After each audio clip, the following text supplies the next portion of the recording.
The first photo showed my wife pressed between two men, her dress hiked up to her thighs, one of them kissing her neck while the other had his hands where only mine should ever be. The timestamp read 11:47 p.m. The location tag said Skyline Lounge, private room. I kept scrolling. Second photo. Third. Fourth. Each one worse than the last. By the 12th photo, I recognized four of the men. All of them worked at her office. All of them had shaken my hand at company parties. One of them had asked me for investment advice just 3 months ago. My stomach twisted as I stared at her face in those images. She looked alive in a way I hadn't seen in years. Laughing, glowing, her eyes wild with something I thought had died in our marriage long ago. This was her girls' night. These were her co-workers. And I was the fool who believed every word she said. My name is Nathan Cross. I'm 36 years old, and until that night, I thought I had the perfect life. I grew up in a small town outside of Austin, Texas. My father was a mechanic, my mother a schoolteacher. We weren't rich, but we had enough. More importantly, my parents taught me the value of hard work and honesty. I moved to Chicago at 22 for a software engineering job. By 28, I had started my own tech consulting firm. It wasn't flashy, but it paid the bills and then some. What most people didn't know was that 3 years ago, I had developed a proprietary algorithm for financial trading that I licensed to several hedge funds. The royalties alone brought in $2, $3 million annually, but I never flaunted it. I drove a Honda, wore off-the-rack clothes, lived in the same modest apartment I'd had since my 20s. I met Jessica Harmon at a coffee shop in downtown Chicago. She was 27, a marketing coordinator at Meridian Financial, one of the fastest-growing investment firms in the city. She had auburn hair that caught the light like fire and green eyes that seemed to see right through me. "You're staring at your laptop like it owes you money," she said, sliding into the seat across from me. I laughed. "It kind of does. Debugging code is like arguing with a toddler." She smiled, and something in my chest shifted. We'd dated for 2 years. She was charming, ambitious, always pushing for more. I admired that about her. When I proposed on a quiet beach in Cancun, she said yes before I could even finish the question. We married on June 15, 2019. 300 guests. A beautiful ceremony in a vineyard. Her parents loved me. My parents adored her. For the first 2 years, our marriage was everything I had dreamed of. Then, slowly, something changed. She started working late. "Big accounts," she said. "The partners are watching me." I understood. I had built my own company. I knew what sacrifice looked like. But the late nights became later. The weekend trips became more frequent. And when she came home, there was a distance in her eyes that hadn't been there before. "Jessica, is everything okay?" I asked one night. She smiled, but it didn't reach her eyes. "Of course, baby. Just tired." I wanted to believe her. So I did. The first red flag came in November of last year. She started going to girls' nights every other Friday. "It's just me, Samantha, and a few others from work," she explained. "We go to this new lounge downtown. It helps me decompress." I nodded. "Have fun. You deserve it." She kissed my cheek. "You're the best, Nathan. Don't wait up." I never waited up. I trusted her completely. That trust would become the sharpest knife in my chest. Over the next several months, the girls' nights became a regular fixture in our lives. Eventually, they were happening every Friday without fail. I didn't think much of it at first. Jessica seemed happier, more energetic. I assumed her work stress was finally balancing out. But looking back, the signs were everywhere. She started buying new lingerie, not the kind she wore for our date nights, which had become increasingly rare. These were different, lacy, expensive, hidden in the back of her drawer. New purchases? I asked casually one morning, noticing a price tag sticking out. She tensed for just a fraction of a second. "Oh, I just want to treat myself." A confidence boost for work presentations. I nodded. I didn't push further. Then there were the phone calls. She had always been casual about her phone. "Leave it on the counter. Let me answer if she was busy." But suddenly, her phone was glued to her hand, angled away when she texted, always on silent. One night, it buzzed while she was in the shower. The notification preview read, "Can't wait for Friday. Gonna make you forget your own name again." The sender was listed simply as S. My blood ran cold. When she came out of the shower, I didn't say anything. I couldn't. The words felt trapped in my throat like shards of glass. "You okay?" she asked, toweling her hair. "Yeah," I said, "just tired." I watched her more carefully after that. The way she smiled at her phone. The way she hummed to herself when she was getting ready for those Friday nights. The way she came home smelling like cologne that wasn't mine and sweat that had nothing to do with dancing. I tried to convince myself I was imagining things. Then the photos leaked. If you're enjoying this story, take a second to hit that subscribe button. I share stories of betrayal and revenge every week, and trust me, this one is just getting started. Drop a comment below. Have you ever had a gut feeling that something was wrong, but you ignored it? I want to hear your story. And if you think Nathan should get his revenge, smash that like button. Now, let's continue. It was a random Thursday when everything fell apart. I was at my office, wrapping up a client call, when my phone buzzed. It was a message from an unknown number. No text, just a link. Normally, I would have ignored it. Phishing scams, spam, the usual garbage. But something made me click. The link opened to an anonymous file-sharing site. Inside was a folder labeled JH_Nights. JH, Jessica Harmon. My heart pounded as I opened it. The first photo knocked the air from my lungs. Jessica, my Jessica, sitting on a couch in what looked like a private lounge, a champagne glass in one hand, her other hand on the thigh of a man I recognized immediately. Derek Sullivan, senior account manager at her firm. Tall, dark-haired, the kind of guy who looked like he belonged in a cologne commercial. He had attended our wedding, danced with my mother. I kept scrolling. Photo after photo, video after video.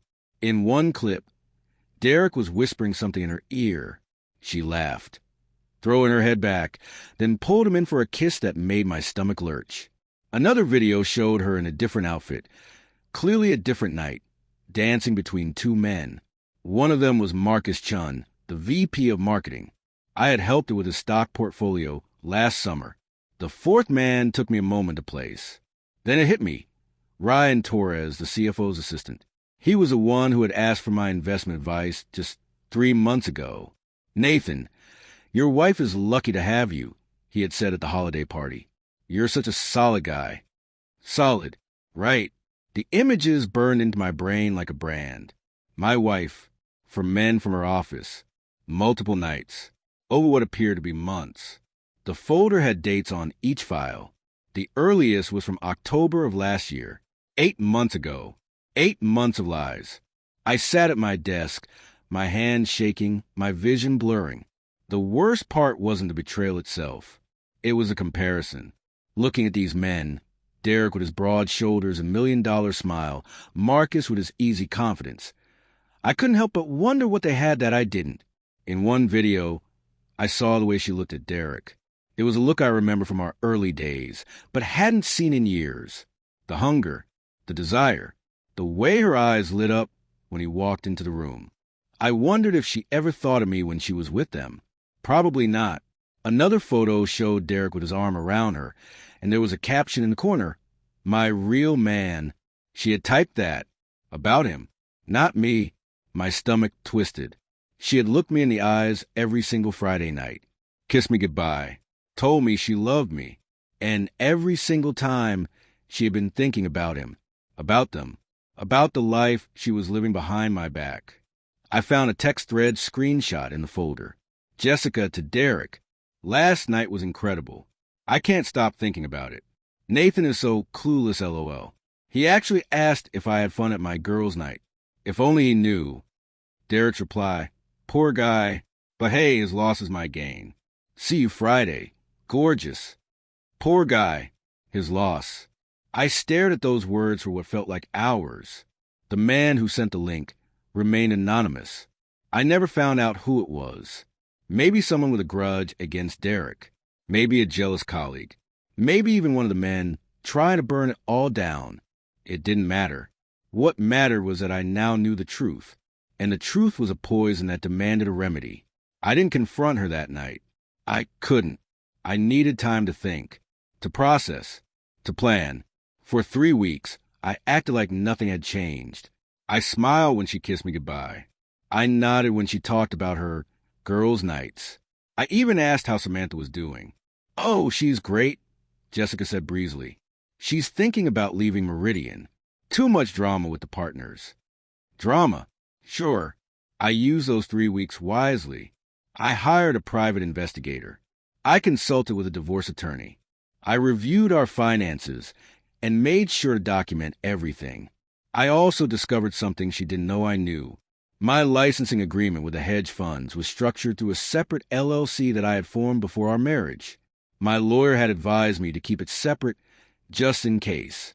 At the time, I thought he was being paranoid. Now, I thank God for his paranoia. Under Illinois law, assets acquired during the marriage were subject to equitable distribution, but assets held in premarital business entities? Those were a different story. The $2, $3 million in annual royalties, the $7, $8 million I had accumulated in that LLC's account, all of it was protected. Jessica didn't know about any of this. She thought I made a decent salary from my consulting firm. She had no idea about the algorithm, the royalties, or the net worth that would have made her jaw drop. I waited until the next Friday night. She came down the stairs in a tight black dress, her hair freshly curled, her perfume filling the room. "I'll be back around midnight," she said, pecking me on the cheek. "Don't wait up." I grabbed her wrist gently. "Just wait."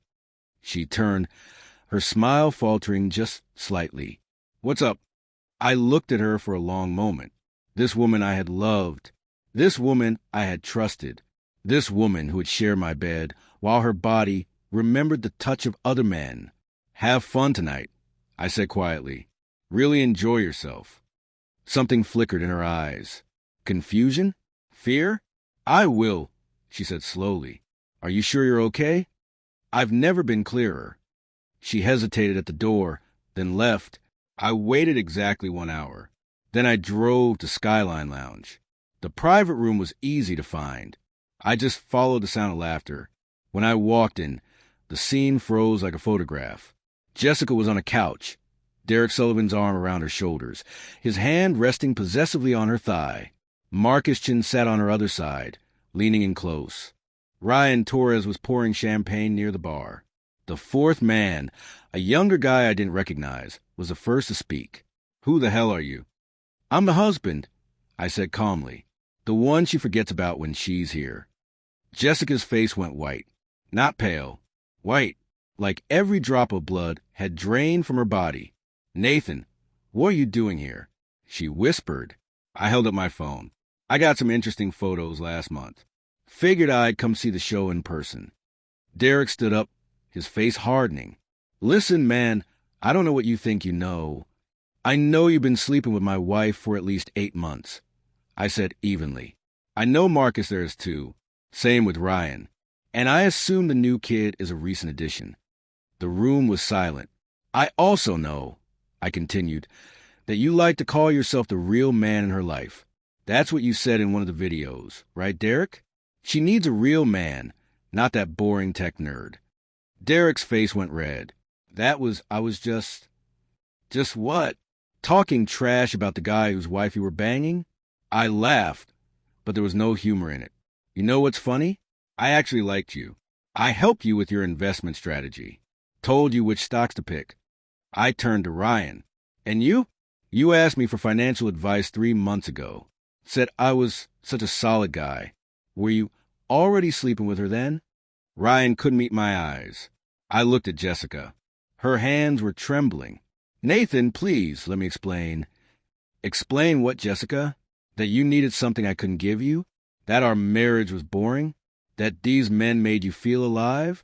I shook my head. "I saw your face in those photos. I know exactly how you felt." Tears streamed down her cheeks. "It wasn't supposed to go this far. It started as a one-time thing, and then it became every Friday for 8 months. I nodded. I know. I counted. I turned to leave, then paused at the door. You'll be receiving divorce papers on Monday. Don't bother fighting them. My lawyer is very, very good. As I walked out, I heard Derek's voice behind me. Dude, he's just a tech consultant. How good can his lawyer be? I smiled to myself.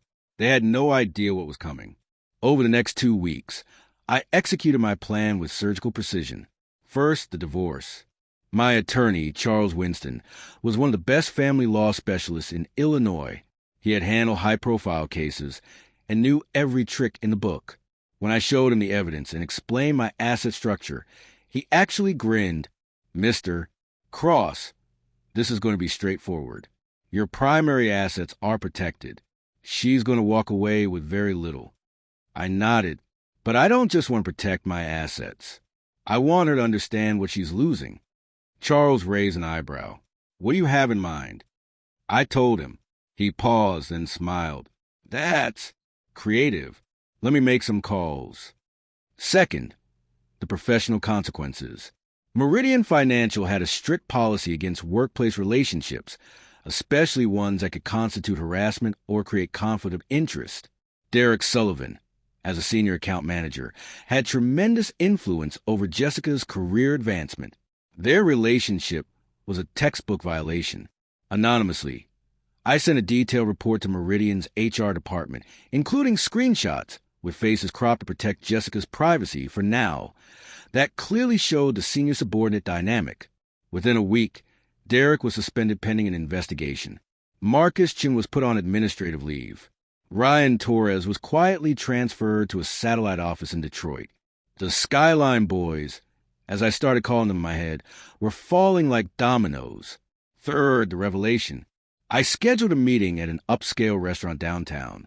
Told Jessica it was to discuss the divorce settlement. She agreed immediately, probably hoping to negotiate.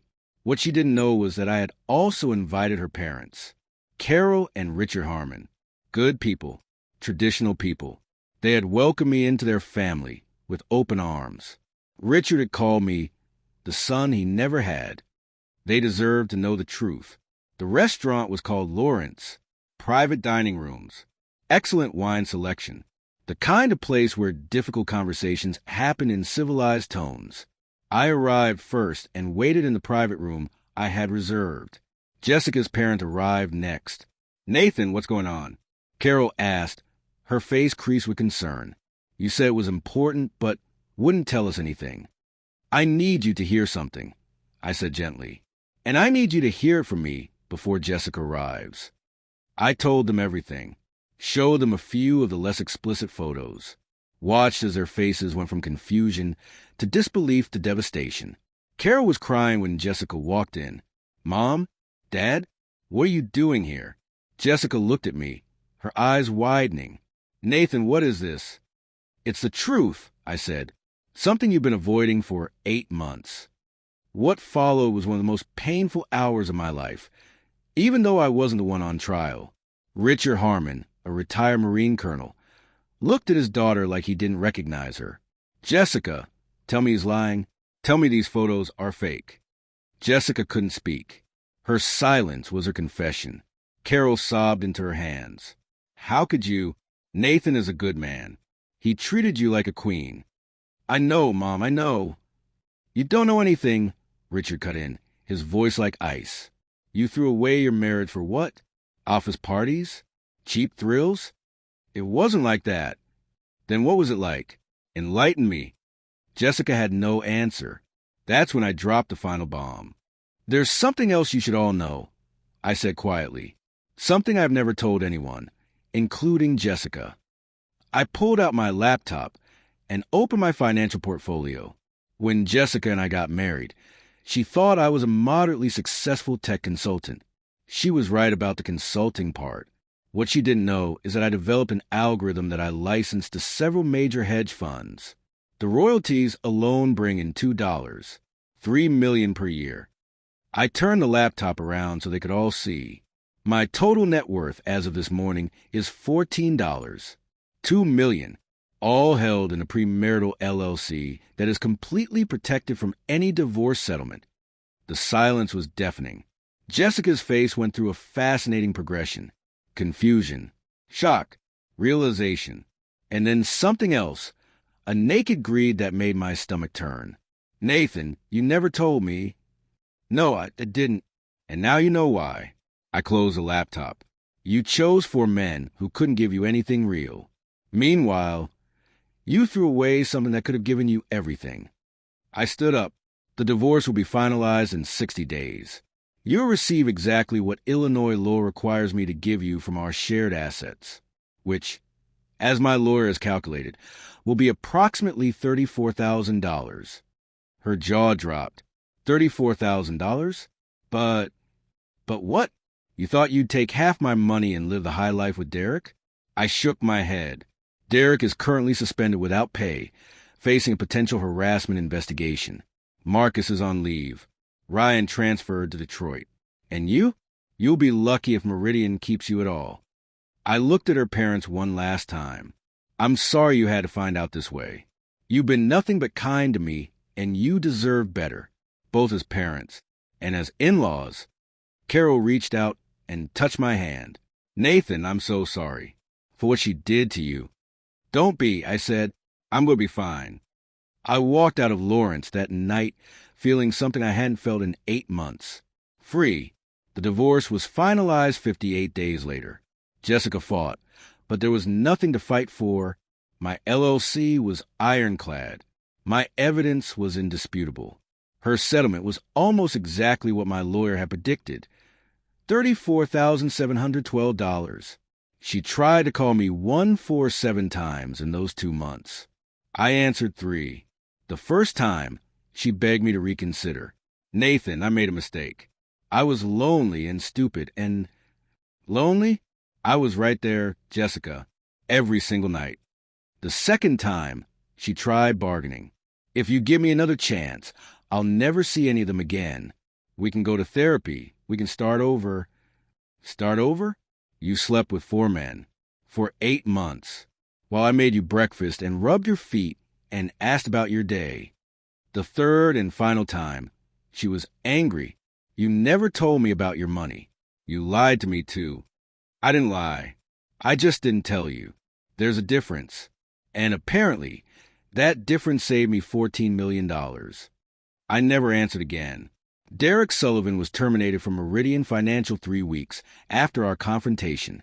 The harassment investigation turned up additional complaints from other women in the office. His career was over. Marcus Chin quietly resigned before he could be fired. Last I heard, he was working at a regional bank in Indiana. Ryan Torres stayed in Detroit. I actually felt a little bad for him. He was the youngest, barely 26. But he knew what he was doing. We all make choices. As for Jessica, Meridian kept her, but demoted her to a junior position. Her reputation was destroyed. The company Grapevine was merciless. She went from rising star to cautionary tale in less than a month. Her friends at work stopped inviting her to lunches. The whispers followed her everywhere. That's the one who... People stopped mid-sentence when she walked by. Her parents barely spoke to her. Richard told me they had civil conversations during holidays, but the warmth was gone. Her mother still cried sometimes, wondering where they went wrong. Her father couldn't look at her the same way. She tried dating again, but word spreads fast in professional circles. Her Hinge profile listed her as recently divorced, but potential matches connected the dots quickly enough. One guy even messaged her, "Wait, aren't you the one from the Meridian scandal?" She deleted the app after that. I heard through mutual friends that she once ran into Derek at a bar. He pretended not to see her. The man who called himself her real man now acted like she was a stranger. Funny how that works. The woman who had everything threw it all away for thrills. And thrills, as it turns out, have an expiration date. It's been 2 years since that night at Lawrence. I'm sitting in my new apartment in San Diego now. Ocean view, morning coffee on the balcony. A life I design on my own terms. I sold my consulting firm last year for $5.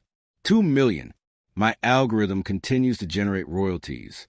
I'm 38 years old, financially independent, and finally at peace. I started dating again 6 months ago. Nothing serious yet, but I'm open to it. The right person will come along when they're meant to. A few months ago, I ran into Carol and Richard at a mutual friend's retirement party. They were thrilled to see me. "Nathan, you look wonderful," Carol said, hugging me tight. Richard shook my hand firmly. "I hope you know we consider you family." "Always will." I smiled. "That means more than you know." They told me Jessica recently moved to Phoenix. New job, new city, new start. Apparently she's in therapy now, working through some things. I hope she finds peace. Genuinely. But I also know that some choices can't be undone. Some bridges, once burned, don't rebuild. What I learned through all of this is simple. Trust is everything. And when someone breaks it, you don't have to forgive them. You don't have to understand them. You just have to move on. I think about Jessica sometimes. Not with anger anymore, just with a kind of distant curiosity. How does someone throw away everything for moments that meant nothing in the end? How does someone look their spouse in the eyes and lie so effortlessly? I don't have answers. And honestly, I've stopped looking for them. Some people are capable of things you can never predict. Some people wear masks so you never see the face beneath. And when that mask finally slips, all you can do is decide how you respond. I chose dignity. I chose to protect myself. I chose to walk away with my head held high. My father once told me, "Nathan, the best revenge is a life well lived." He was right, because right now, looking out at this ocean, coffee in hand, free and whole, I'm living it. If this story resonated with you, hit that subscribe button. I share stories like this every week. Stories of betrayal, karma, and the quiet power of walking away. Drop a comment below. What would you have done if you found those photos? And if you think Nathan handled it right, smash that like button. Until next time,